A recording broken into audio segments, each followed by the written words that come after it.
फिर नेक्स्ट वाला पढ़ने वाले अपने पास समुच्चयों पर संक्रिया। ठीक है, एक पढ़ लिया था हमने यहाँ पर। नेक्स्ट पढ़ने वाले हैं ऑपरेशंस ऑन सेट्स। देखो सेकंड पार्ट हम पढ़ने वाले हैं। पहला पार्ट हमने पढ़ लिया कि समुच्चयों का सम्मिलन या संघ होता है। दूसरा पार्ट अपने पास समुच्चयों का सर्वनिष्ठ, समुच्चयों का सर्वनिष्ठ यानी इंटरसेक्शन ऑन सेट्स। देखो यहाँ पर अपने पास क्या होगा, जो अपने पास समुच्चय, दो समुच्चय लेकर चलेंगे, उनमें से अपने पास दोनों समुच्चयों के लिए जब ऑपरेशंस लागू करेंगे तब अपने पास उन दोनों समुच्चयों के जो उभयनिष्ठ एलिमेंट्स होंगे उनको हम क्या करेंगे, उनका एक सेट्स बनाएंगे। वही क्या कहलाएगा, अपने पास समुच्चयों का सर्वनिष्ठ कहलाएगा। यानी हम कहें कि यदि ए और बी दो दिए गए समुच्चय हों और तब समुच्चयों का सर्वनिष्ठ ए तथा बी के उभयनिष्ठ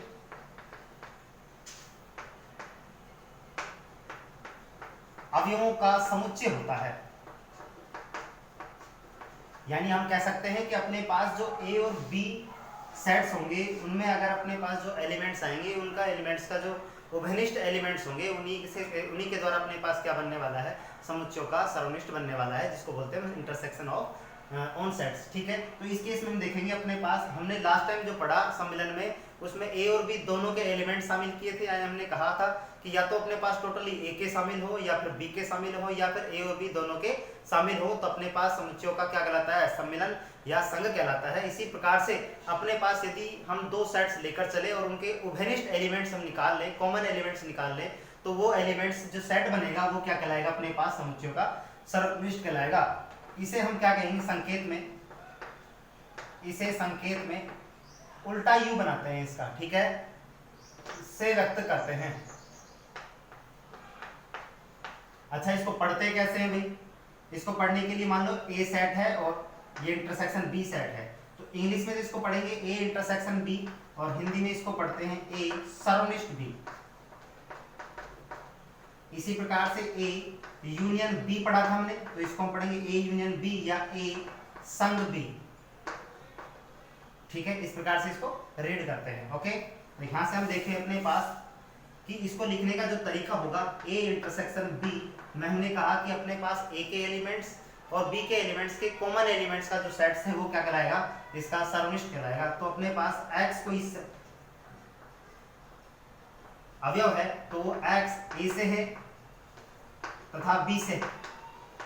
ठीक है, यहाँ पर अपने पास या वर्ड नहीं आता है। अगर हमने या लगा दिया तो अपने पास हम किस में पहुंच जाएंगे, वो हम समुच्चयों के संघ में या सम्मेलन में पहुंच जाएंगे। इस केस में अपने पास जो x होगा वो a में से होगा और b में से होगा, यानी दोनों में से होगा। तो अपने पास क्या बनकर आएगा, मान लो कि a सेट आपको दे रखा है a b c, b set आपको दे रखा है b c d।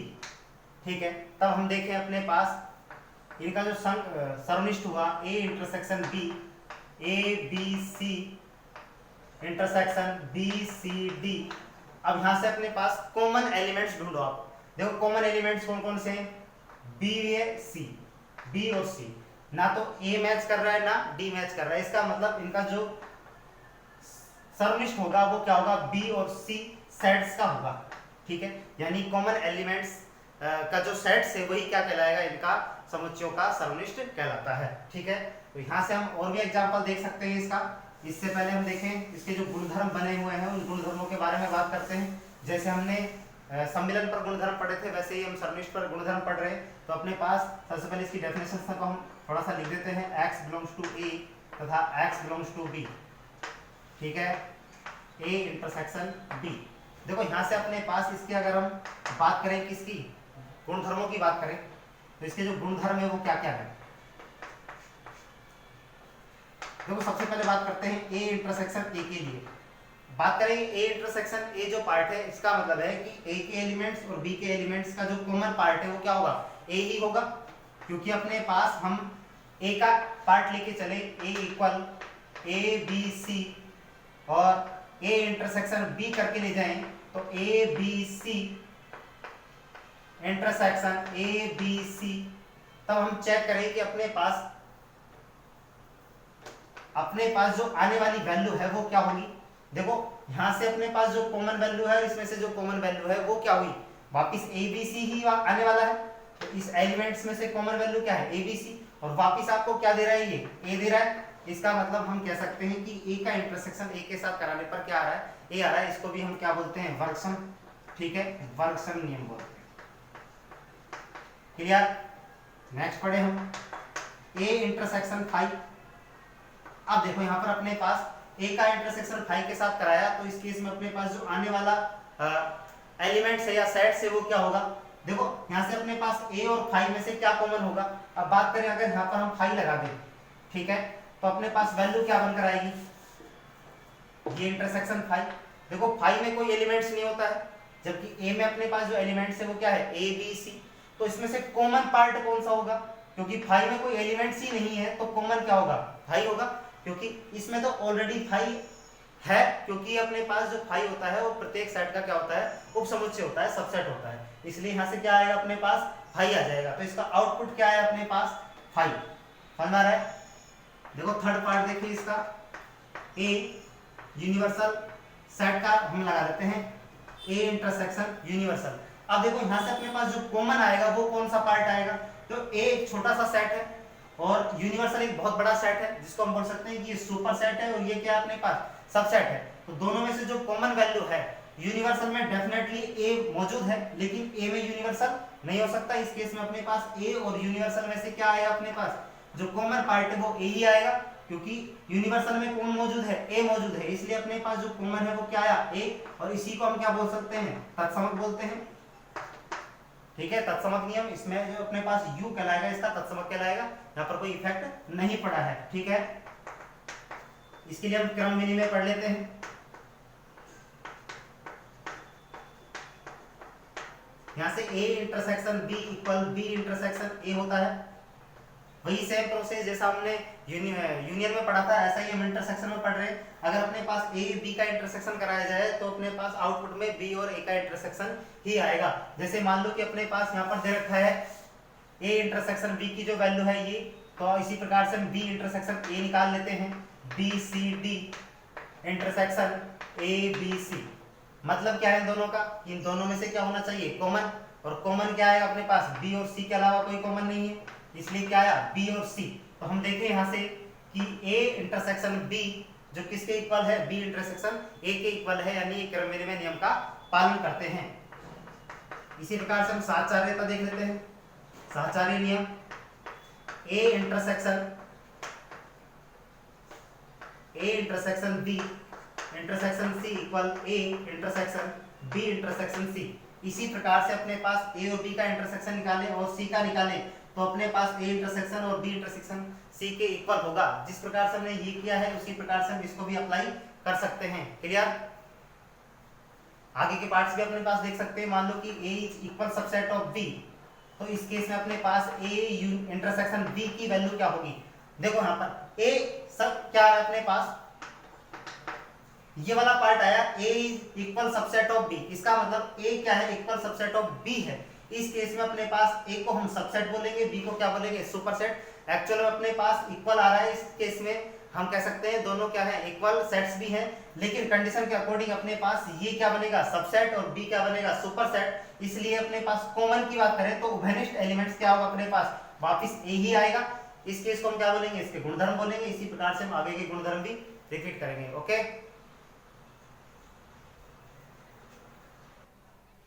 देखो यहाँ पर हमने देखा कि अपने पास जो समुच्चयों का सरनिष्ठ है उसमें अपने पास कोई दो सेट्स लेंगे, उनमें अगर अपने पास कोई कॉमन एलिमेंट्स होगा, उनका जो सेट्स बनेगा वो क्या बनेगा, उसका सरनिष्ठ बनेगा। अगर ऐसा नहीं हो कि अपने पास दो हम सेट लिए या दो से अधिक सेट्स लिए और उनमें अगर दोनों पार्टों में, दोनों सेट्स में कोई भी कॉमन एलिमेंट्स नहीं हुआ, इस केस में अपने पास कौन सा सेट बन के आएगा वो देखते हैं हम। ठीक है, यहाँ से अपने पास देखते हैं, इसी का एक नोट लगाकर हम पार्ट देखते हैं, जिसको हम बोलते हैं विसंघेय या असंयुक्त समुच्चय, ठीक है, यानी डिसजॉइंट सेट बोलते हैं इसको। देखो यहां पर अपने पास क्या होता है, अपने पास कोई दो या दो से अधिक सेट्स लेके चलते हैं। यदि दो या दो से अधिक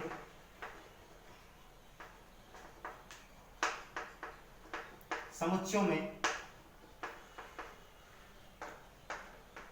कोई भी अवयव उभयनिष्ठ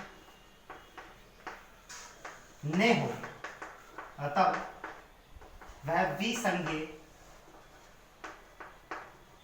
विसंज्ञेय या असंयुक्त समुच्चय कहलाता है।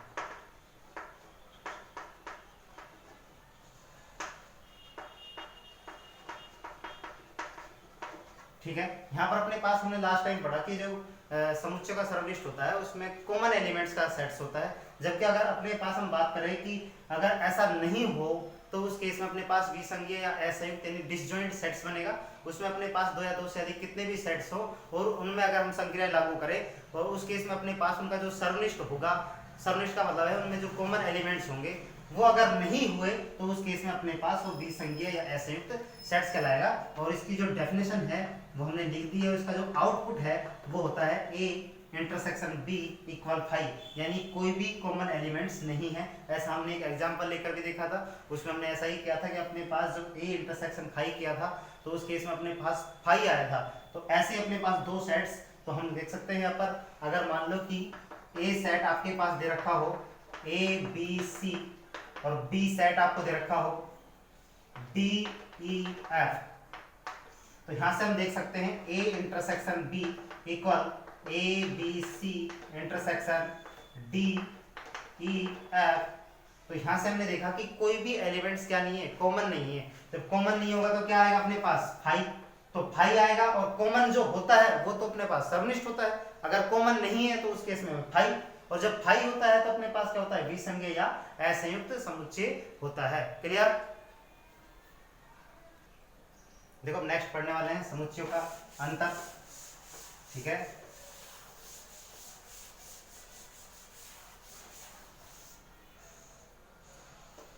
थर्ड पार्ट इसका समुच्चयों का अंतर। देखो यहां में हम देखें तो डिफरेंस ऑफ सेट्स में हमें कोई दो सेट्स लेके चलने हैं, उनके बीच में डिफरेंस लेके आना है, ठीक है। वो किस प्रकार से लेके आए, तो सबसे पहले डेफिनेशन देखते हैं। यदि A और B दो समुच्चय हों जिनका अंतर A माइनस B उन अवयवों का समुच्चय होता है,